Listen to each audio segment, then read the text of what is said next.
It's Tuesday the 27th of November 2012. It's 24 hours after you're dismissed as manager of St Albans City. Dave, you just said farewell to the players, and what was that like? Yeah, it was difficult. Once I was dismissed last night over the phone, in fact, it was a missed call and I had to call Nick Archer back, so I suppose I called to get myself sacked, really. What can I say? It was surprised, but not surprised. I felt once Ian had stood down, it was always going to be a bit difficult. The budget being cut was always going to be challenging.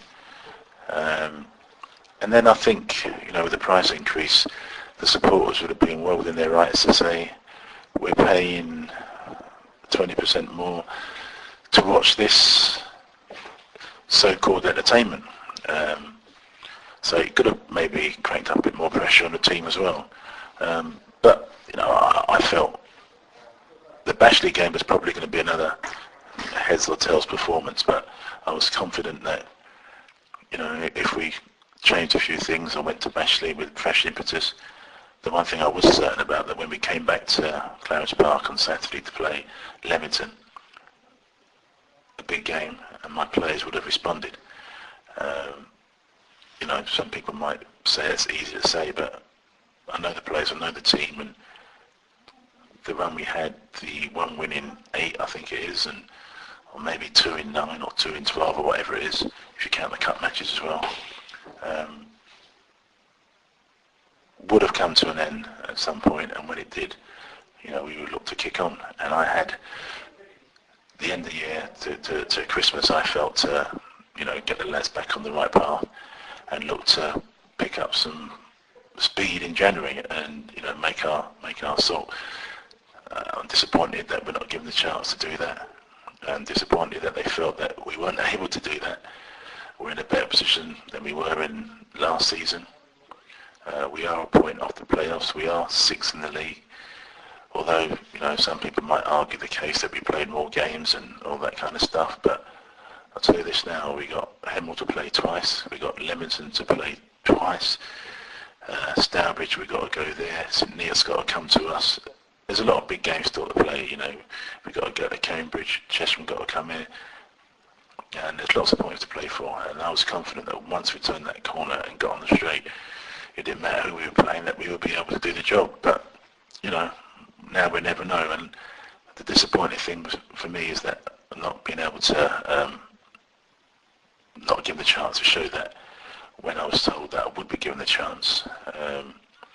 And then the way the whole dismissal went, I actually, like I said, made the phone call, returned the call to get myself sacked. And then, Nick Archer didn't have time for me on the phone. He just wanted to end the conversation and felt we was going round and round in circles. And I more or less made it plain and clear to him that we go round and round in circles as long as I felt aggrieved and wanted to know, what was happening or why. And it would be his job as the messenger to answer my questions, which he kind of backed down to in the end. And then after going round and round in circles, I just realised, I'm flogging a dead horse, and ultimately, I can leave in my head held high. I know the results, the last few results have not been great, but, we are still 6th in the league. The reserves are still top of the league. I've got about half a dozen youth team players who I was grooming and bringing along, for the first team that I think will do well if brought on and developed the right way. So I'd like to think the club's in a healthier position. The youth team done exceptional work last year, and some of those players have made the transition to the reserves. And the reserves being top of the Capital League is a great thing. And like I said, some of them have just been groomed and getting ready to add to the first team. But I would have liked us to turn the corner a bit first with the senior players before you put too much pressure on the youngsters. And I'm just worried that ultimately the club are just not looking at that. They're just looking to cut the budget, looking at pounds, shillings and pence, and they don't feel the club can get relegated, not interested in promotion.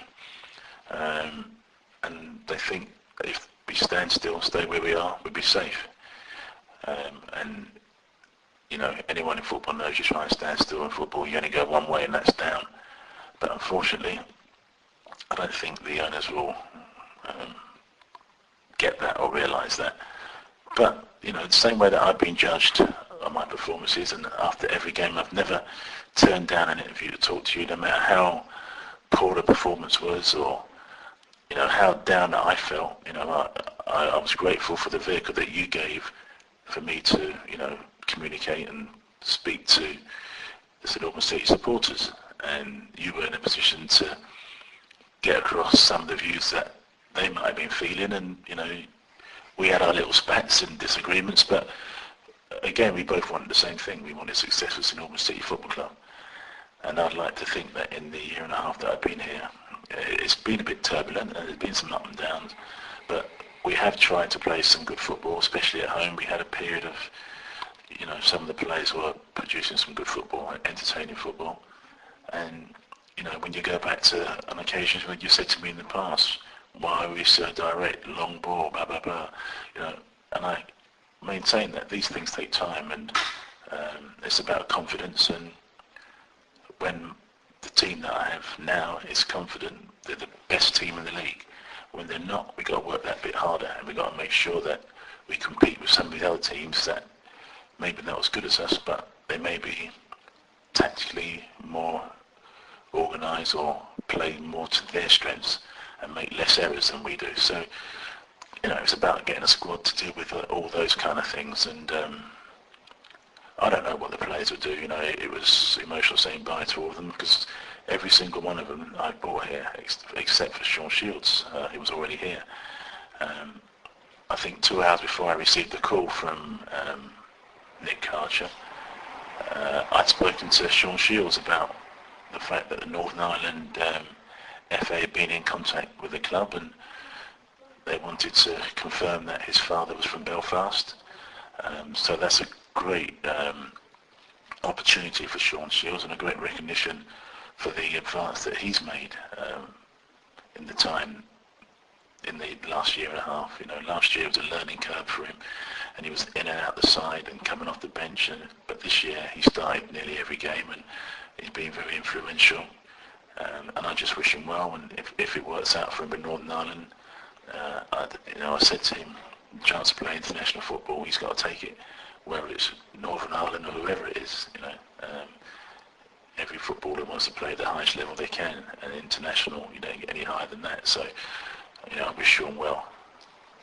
Can you confirm, Dave, that when the budget was cut, the director did say to you, the aim no longer is promotion, it's just to stay in this division? Listen, I've got no reason to tell lies. I've had several meetings. My focus has always been on promotion, from speaking to the fans, at the fans forum. I've even said it quite bluntly, we need to get out of this league. The team that we got together were probably good enough to be top 10 in the Conference South. But the problem is you had to get out of this league to get in the Conference South. It became clear to me, after the FA Cup exit, that cuts needed to be made. And I think in order to justify those cuts, that's what they said. We weren't going to get promotion, we couldn't get promotion, we can just stay where we are. Stay where we are. I was shocked at that, but I think their thinking was they didn't feel they'd get promotion, so why then sustain a budget which they wanted or felt could be cut and save some money? It would have cost them X amount from now till Christmas. If they cut it, they would have made a saving of X amount. It didn't matter about what players stayed or what players went. It was just about, ensuring that the figures were met, because they were losing money, and I create sympathy for them, because ultimately it's their money. It's not my money. It's not my money keeping the club afloat. It's their money, and it's their decision. And like I said, I've got no reason to lie. The one thing that, if anybody knows me, is I'm honest. I try and tell the truth as much as possible without incriminating people or you know, I've done interviews where maybe some people have taken advantage of what I've said and twisted things, and I know that's the risk I take. But I just wanted to make it clear that I told the players that the budget cut and the reason for the budget cut. The players knew that the club didn't feel we could get promotion, and that wasn't the priority anymore. The chairman knew that that was the situation, and you know, we discussed it and we tried to say, look, we can probably still do this, you know, if we keep the squad together. And that's why we came up with the, instead of a 2/3 cut, a third cut till the end of Christmas. I said that I've got contacts and I'll try and bring in some sponsorship. I had a friend of mine who runs the Maze in Southgate. He was going to give me £800 towards the playing budget for me to use to do whatever I want with regarding, you know, be it a page in a programme, website, link, banner. And another friend, Kentara, the football agents and whatever. They were all invoiced, 500, another one 800, and there's going to be another one next week for 2,000, Computer Direct, a computer company, who the previous sponsors when I was at Howell Borough. So they were all going to come in and put some money in. Was that the time running out on this interview? Okay. But they were going to willingly and happily put some money in, but it was for me. It was to give me a chance to keep the squad together and to reward the players and try and give them what was agreed when I persuaded a lot of them to come here in the summer and promised them the dream of, you know, going for promotion. So internally, within the change room, we still felt we could get promotion, despite the defeat at Bideford, despite the defeat at Chippenham, we still felt we can get promotion.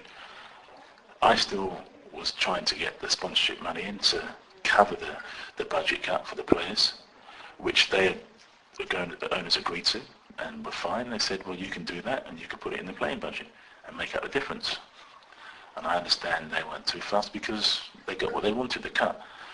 But, you know, I think one of the owners was sensible enough to think 2,000, well, the third cut was, you know, reasonably enough, but I think the other one probably felt he wanted to implement the 2/3. And I think in getting rid of myself, hoping that one or two, maybe 3 or 4 players would likewise leave, then that's a good way of cutting the budget without, you know, doing anything.